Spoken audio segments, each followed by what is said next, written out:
Thank you for being interviewed with us at Everything Cape Town for our Women's Month campaign. It's a pleasure, Leila, and thank you for inviting me to be part of this. Can you tell us a little bit who you are and what do you do? So my name is Bonita Bennett, and I suppose I started off my professional career as an educationalist. So that was, I trained as a teacher and started my working career in high school. Okay. But prior to that, I think going back to I was at high school in 1976. So you started straight into high school, primary school, and worked yourself into high school? No, I trained as a high school teacher because at that time it was you could select whether you're going to do primary education or high school education, and I selected high school education. And so that's, in terms of my professional life, I taught at various high schools on the Cape Flats, also in the Boerland. And I changed schools, I think, over a period of maybe 8 years. I taught at 4 different high schools, mainly because my husband's a priest and he got placed in different areas, and so I kind of followed him and found a job in those areas. So that's in terms of my professional life. But always at the back of my mind, the one consistent thing through my career has been my commitment to human rights and activism. And that started in my own life when I was a high school student in 1976, and with the Soweto uprisings, and suddenly becoming aware that things are not what they should be. And I was a very quiet student, I think. I probably couldn't articulate it verbally at the time in 1976, but I absorbed a lot. And so when I went to university in 1980, I went to University of Cape Town. I always had this in the back of my mind that things needed to be different. I lived in Mitchell's Plain at the time and got involved in the civic association, in the youth movement, and particularly I think that it might be of interest in this context is the United Women's Organization, which was started in 1980 or 1981. So it's been a long, and you're still in the activism sphere. I think it's kind of a lifelong commitment. And so I mentioned like the 2 strands. The one is my personal commitments through activism, through my faith, through commitment to human rights, and then there's a kind of professional development. And I think they come together. And so I'll jump a couple of years, but I always remain, education is still something that's very important to me.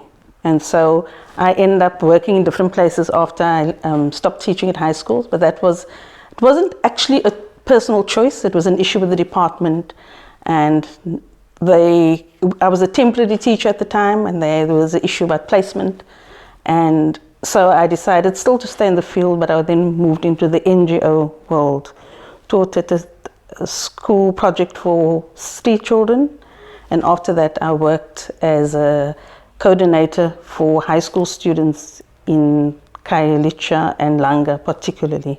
It was called the Enrichment Program of the SA Institute of Race Relations. So I kind of maintained all of that, and I think through that I made another commitment. Besides education, I made a commitment to the non-profit sector, working with NGOs, and realized how important it is. And even though we expect our government to do so much for our communities, even now in the new South Africa, they cannot do it without the non-profit sector. Yes. And so that commitment takes me to a different journey. I worked land restitution, worked for the Commission on Land Restitution in the Western Cape, based at UW. My project was based at UWC.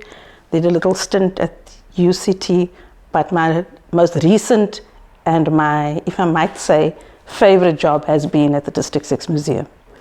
Yeah, because for me it was a coming together. It's a place of activism. It's a place where you're supporting people's right to claim for the land, to claim their memory, but also education, so important. So and we talk about education, or let me say, I'm talking about education in not only the formal sense. I'm talking about like the academia. Yes, it's non-formal education. What do we learn from our elders when they come and they tell their stories about what life was like under apartheid, how they survived, their stories of struggle and resilience. So for me, that's all part of education.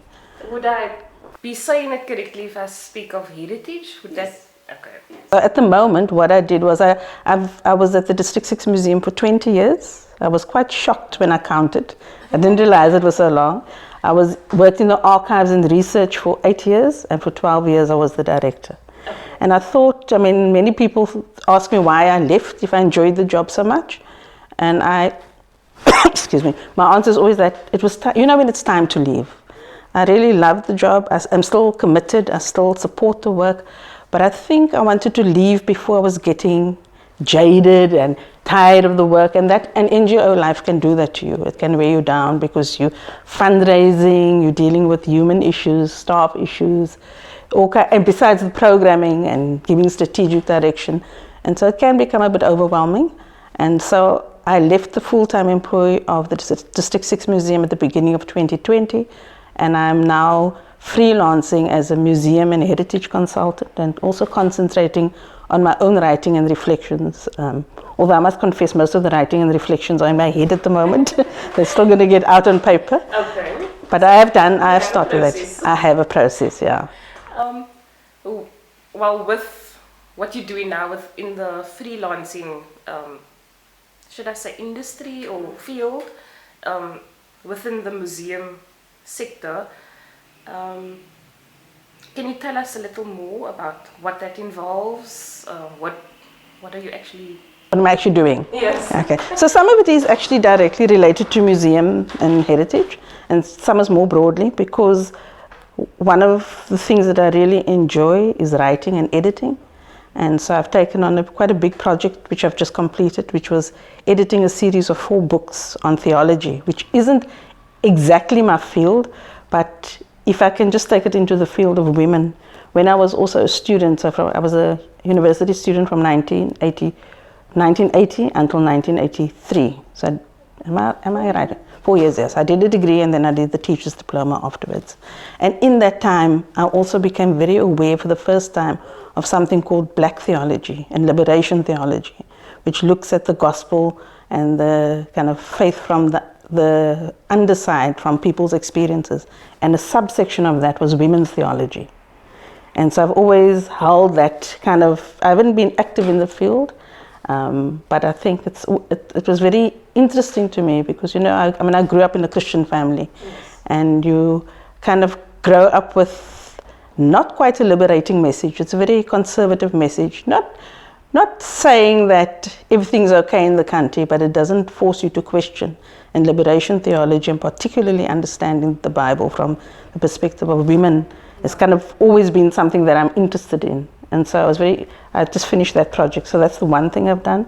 But I've also done and am doing online teaching on memory studies with different classes. And the most recent one has been with the Auschwitz Institute in New York, where they offer short courses on memory studies, so moderating work and so on. And another project that's really a passion project of mine that I'm working on at the moment is one that the District 6 Museum is part of, but it involves 6 or 7 countries. It's called the World Art Museum of Memory. Oh. The abbreviation is WAM. But you should, if you have a chance, I'll send you the link and you should have a look at it. But it's looking at artists from different countries across the world who work with memory as an inspiration for their visual art. Wow. So it's a project that's got 4 artists from District 6, 4 artists from CapeTown. Okay. Yeah, so it's it's not only District 6, but the museum is the partner. 4 artists from CapeTown. We've got a few artists from Lebanon, Egypt, Sri Lanka, Russia, Bulgaria, and Brazil. So those are the countries that are involved, and the idea is to develop it further. So we bring in other countries and more artists, getting artists to comment on contemporary things that are happening at the moment. In their own specific spaces, and drawing in new generations of young people as well. That's so interesting. Yeah, and art is such an important mode for education. Yes. And so I'm working on leading the discussion on the next phase of this project, which is looking at pedagogy, looking at how do teachers use this website and how do they develop materials, what are the questions and activities they can do with children and so on. It sounds a lot, and you're so involved with so much. It's so interesting. It's very different being involved in a freelance space when you've been in like a job, a 9-to-5 job well, it's not quite 9 to 5, but a job with a fixed salary and certain hours and certain projects. So it's quite challenging at the moment. I'm enjoying it. I'm trying not to take on too many things, but I suspect that I have taken on a little bit more than I can chew at the moment. But I'm enjoying the independence and my ability to choose. But because I'm also involved in a number of kind of volunteer things as well. It's not only about what one earns, but so there's a Stepping Stones Children's Project, for example, in the city area that provides childcare for working parents in the city. So I'm helping them also with some, because that's a lovely school, because it's one of the few schools that I know of that I'm not saying it's the only, but it's what that I know of, that do holistic education. The kids do meditation, they have a little veggie garden, they're learning about, they do movement classes, not quite yoga. And so I'm involved in that. I'm also, as I said, supporting the District 6 Museum in the kind of back end work, more as a research associate. And I'm also on the board of the the Institute for the Healing of Memories, which also works with memory and healing. And so. And that's where the New York. No, that's in CapeTown. Okay. That's in CapeTown, yeah. And sorry, I'm giving you with lots of maybe too much. Go for it. It's fine. It also gives our audience a look into how it can be interlinked. Yeah. How it's all for you coming together, and all the different aspects works well for you. Yeah. And also with the freelancing, I'm assuming, and it allows for your flexibility. It does. Because of what you're so involved with. Yes. You mentioned a challenge because of the salary difference, because you were so used to having that 9 to 5. Were there any other challenges you were faced with when entering into the 9 to 5 corporate world and being a woman in this industry? You mean in the museum industry? Yeah, and I think particularly being a black woman, I think because if you can just backtrack, if you'll allow me to backtrack a little bit. So before 1994, museums in South Africa were not very friendly spaces to black people. They were the spaces where we were told that our history is in the Natural History Museum, where the baboons and all of those animals were. I don't remember, if you remember, maybe it's before your time, the diorama where they had of the indigenous Khoisan people. Nice. But they were depicted in a different way, and the histories of white people were depicted in the Cultural History Museum. And the only times, I didn't grow up with a museum culture. I don't know about you, but I didn't grow up in a culture of museums, going to museums as friendly spaces. They were the place that you went to with your school, and you looked and you asked a few questions, but it didn't encourage you to question anything. Yeah. And so entering into that space, post 1994, the District 6 Museum was actually the first post-apartheid museum in South Africa.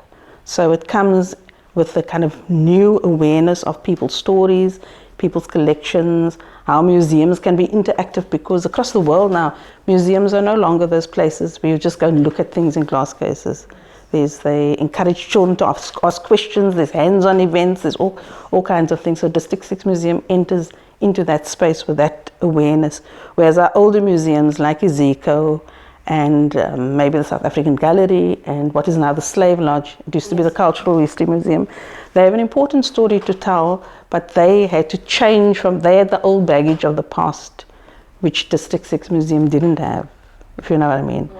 And so, and I suppose the point I'm trying to make is that that field of museums and heritage was very male and very white dominated. And so it was very challenging because I used to be very open with people and say, I'm not a museum professional.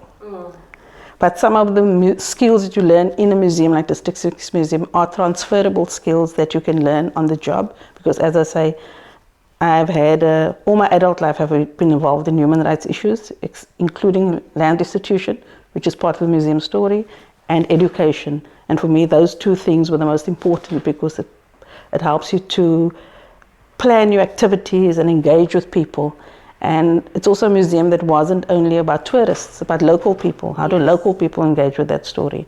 And so when you go to these heritage, like broad heritage network meetings, and you're almost the only woman, but you're certainly the only black woman, and you just have a sense that people know or believe that you don't have the skills to be doing what you're doing, because before 1994 there were very few black museum professionals. So it was really I entered that space in different ways. There were some times when I think my fallback personality is more engaging and rational, and I take very long to get angry, but there were some moments, I must tell you, when it was like, why are you asking me that? When I walked into a meeting one day and we're chatting and networking, and someone asked me, so tell me, what are your qualifications? It was like, I didn't go around asking people what your qualifications are. I mean, you've got to assume that someone, if you think they're doing a decent job, then you must assume that they have either the qualifications or the equivalent in experience.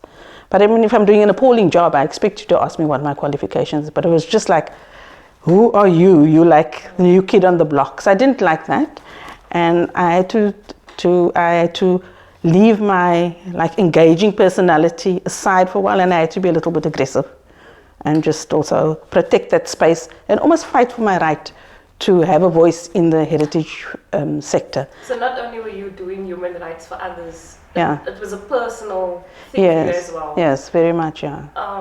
It's still a very male-dominated space, although I think most of the males that I know of, and I'm talking, maybe I only talk about the Western Cape because I don't know intimately the details of the other provinces, but I think most of the males that are involved in the field now are certainly more sensitive to the issues of gender, and would take the lead from the women or be a little bit more sensitive. Sometimes they get it wrong, but they're trying. Yes. They're trying, and they're not keeping that space closed for women, and they're not keeping it only for themselves. Yes, and we should be thankful then again, maybe for that growth, mindset change as well, which is very important, especially which comes to my next question, for the youth.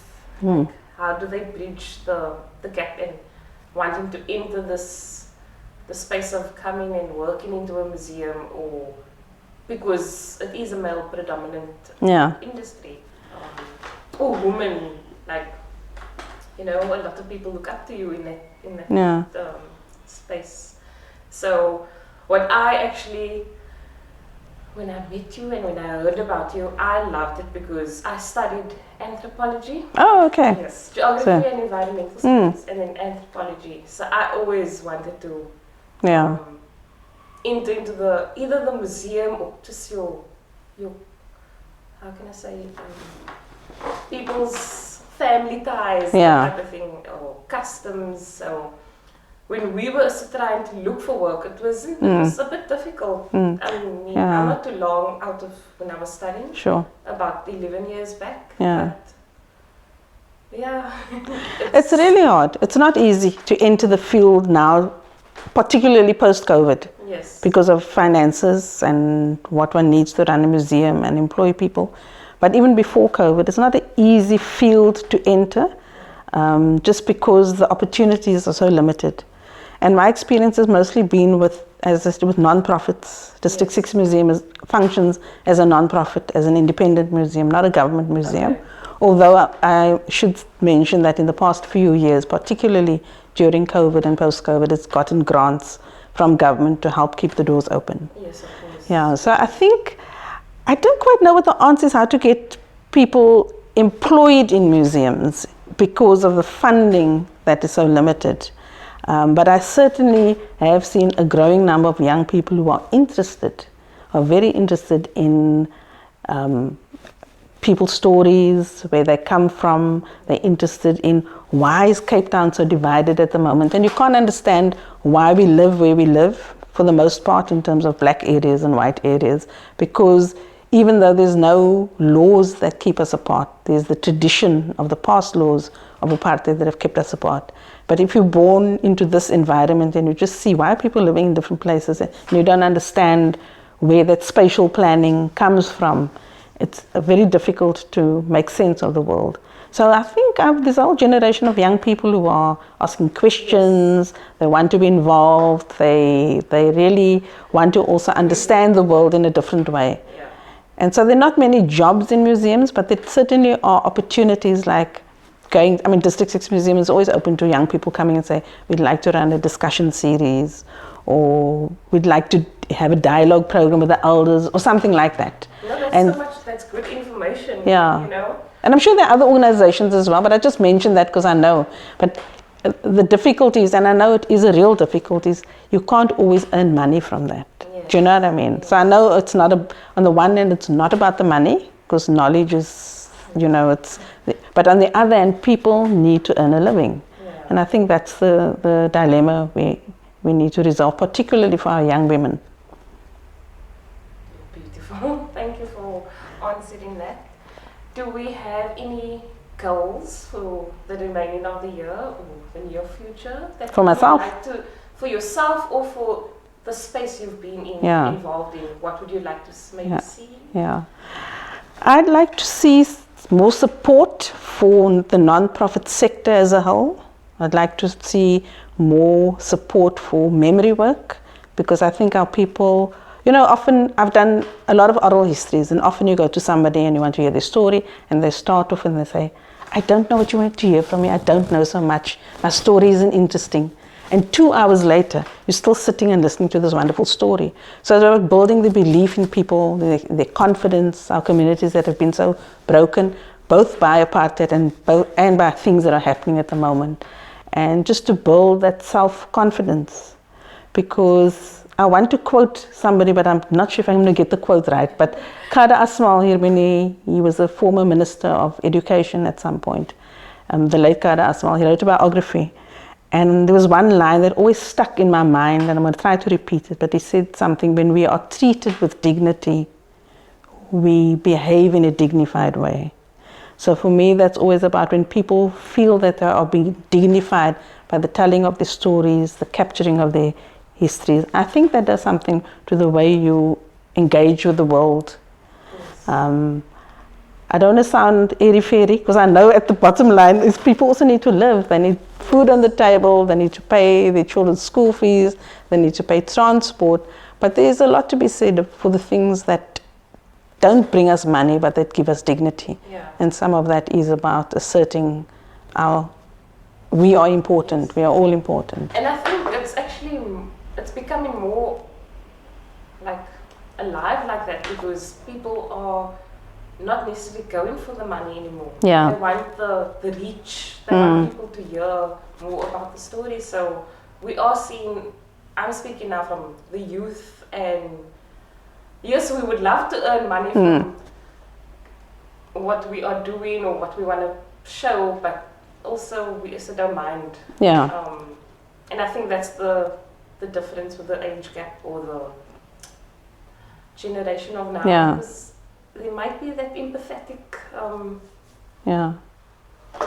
how can I say, understanding. Yeah. And wanting to know where we came from and showcasing that is. So there's also, I'm very impressed with young people, particularly young women who are starting their own entrepreneurship projects in different ways, and people earning, maintaining them, being able to support themselves, and also then maybe feed into their passions that they want to do through other things, whether you're selling things, whether you're fabricating things, whether you're charging people for your services. I think that shift that has happened between employment and work, because it's not the same thing. In the past, we used to think that employment and work was the same thing, but you can be working but not employed by someone else. And I think that shift is happening, and I think it's great when people realize that they can make their own work. Not easy, but you can make your own work. I know a previous job, I left one job without having another job. And someone was like, are you crazy? You've got 3 kids? I was like, no, because... How do you handle that? So I was like, how do you leave it? I always like to leave my jobs on a good note. Yes. So I left because I know when it's time. I know when I've reached my peak. I know when I'm getting restless and I'm going to do something else. And I don't want the employment to weigh me down. And I don't want them to suffer when I start getting miserable. Yes. So, And I said, well, I leave with confidence. It's a leap of faith. But I also leave with understanding that I will do whatever I need to do. And I never had to do it. But I wouldn't mind going to wait tables, be an Uber driver. I mean, thankfully, I didn't have to do it. But I'm saying it's because I know that I will make the work and I won't sit and wait for someone to give me work. I can offer lots of services. I can also, even if push comes to shove, I can bake and sell. But you know what I mean? Yes, and that is a new, and there's always something that one can do. And I think that shift is so important. You're not waiting for a job. Yeah. And I guess with women especially, we are so multi-talented that we don't associate. We don't know it until maybe a situation arises, and then there we go. You resign from your work, but now you're a home-based baker or something like that. We hear a lot of those stories happening, and especially with COVID when it hit. A lot of small businesses started picking up from running from at home. On the note of inspiration, have you drawn any inspiration from any professional or personal woman in your life that you can think of?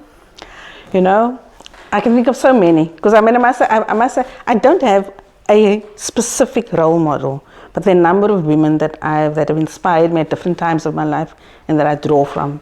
So, for example, there was, I don't know if you've come across the name Sissy Gool. Yes. So Sissy Gool in the 1950s was quite a phenomenon. It was very unusual for a woman to be involved in politics at the time. She was a feisty leader. She was outspoken. She was a graduate. And so there's aspects of that. If I look at Sissy Gool in her time and then what she had to overcome, and I'm thinking there's something that I'd like to learn from, and which I did actually draw from, because I'm thinking of, if you just transplant her in a context here in this time in South Africa, where there's so much awareness of women's rights to speak, and all of the other support that goes with, the celebration of 9th of August with National Women's Day, National Women's Month. Just imagine what a dynamite she would have been in that support. Yes, so true. I don't know if you've come across Arundhati Roy. She's an Indian, she's from India. She's a wonderful writer and scholar. And I've drawn a lot of inspiration from her work, and particularly now she wrote something called The Pandemic is a Portal. And she speaks about the pandemic. Pandemics usually are like a gateway from one world to the next. And her appeal is that when we move through this portal from the old world to the new world, in a sense, are we going to go through there pulling all the dead weight of the past, or do we go through this portal and leave all the dead weight behind? And she's talking about all these things about the environment that's being degraded, all the things that industry is destroying, the rivers and the air quality, pollution, all of that. And I thought that is such amazing. Such a beautiful topic. Yeah.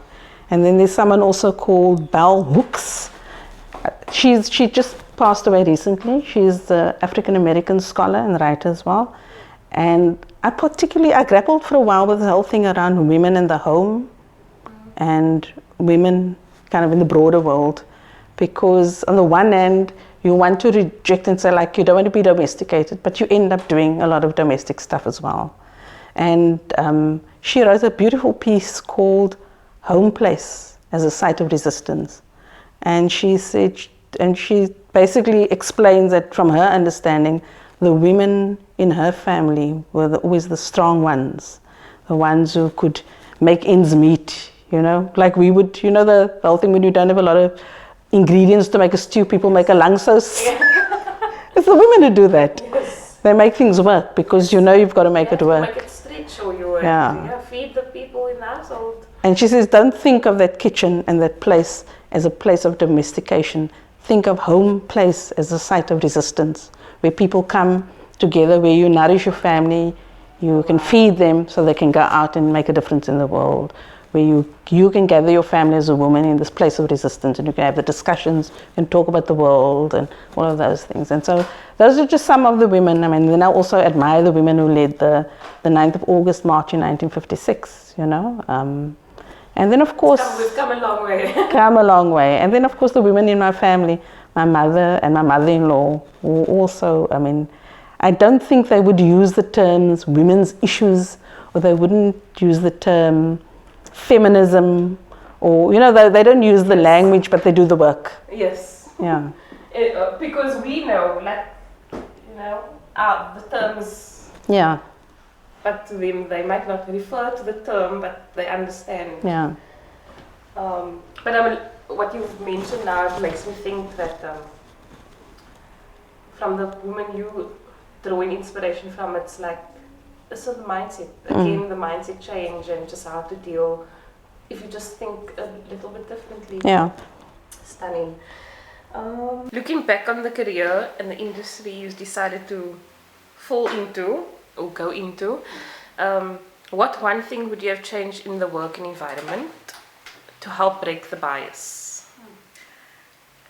If you don't mind, I'm actually going to say two things, but I'll say them very quickly. Two things I would change. The one would be, I'm sorry that I didn't initiate or force more strongly a network of women leaders, women directors, women project managers, because I think we could have supported each other more in the issues and the challenges that we were facing. Because sometimes you think you just, oh, it's my organization and I'm having this challenge, it's the industry. And then when you talk to people informally, you realize it's not only you, there are lots of other people.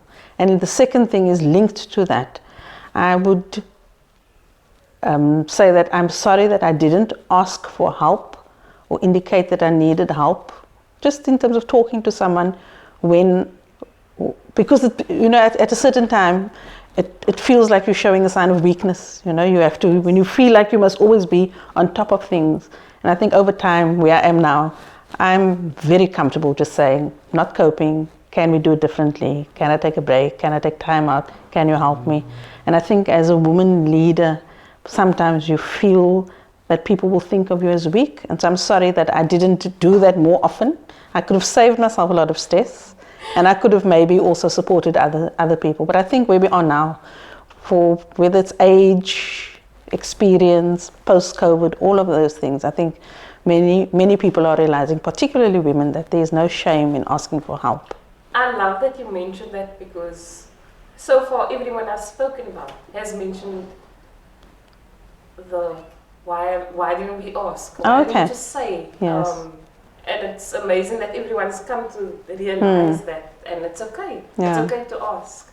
So thank you for saying that. No, it's great that other people are also. I think I don't know how it works. The world almost works in cycles. Yes, then you're kind of in sync with some things, yes. And it's just at the same time. And then lastly, for anyone wanting to reach out to you, or for your freelance work, or just get in touch, how can the audience get in touch with you? Okay, so I'm on Facebook, and so you can just search for Bonita Bennett on Facebook. I don't think there are that many of us in CapeTown. And then I can still, if people can't remember the email address I'll give you now, you can always phone the District 6 Museum and they will be able to contact you. Because I've got a kind of volunteer involvement there still. But my direct email address is Bonita at bonitabennet.co.za. Perfect. Thank you, Bonita, for entrusting us and allowing us into your space and your time to have the interview with you for Women's Month. No, thank you. Thanks for the invitation. I really enjoyed actually thinking through these issues with you, thinking aloud, and I look forward to watching one little video per day during August. Looking forward to August. Okay. Thanks.